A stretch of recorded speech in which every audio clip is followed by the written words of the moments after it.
Today we have a 2007 Toyota Sienna stereo in the shop for two reasons. One is the CD changer is not working, and we've removed the changer and has a jammed CD, so we're going to repair this. But the other problem that the customer was complaining about was that the radio, when it turned on, would stay on for about 5 seconds and then the display would go blank.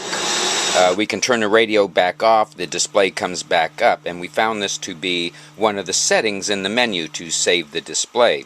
If we press the menu button and bring the display up and press the display button here at the bottom, there's a question here at the top, or two buttons at the top here. One says screen off, one says OK. If we push the screen off, the screen will go off. To bring it back, pressing any button brings it back and turns it on and off. We're going to go back to menu, press the display again, and instead of screen off, press the OK button. And with the OK button, the display will remain on rather than turning on and off, and hopefully this takes care of one of the problems you may be having with your Toyota Sienna stereo.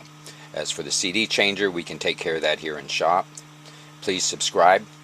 Hope this video has been helpful, and thank you for watching.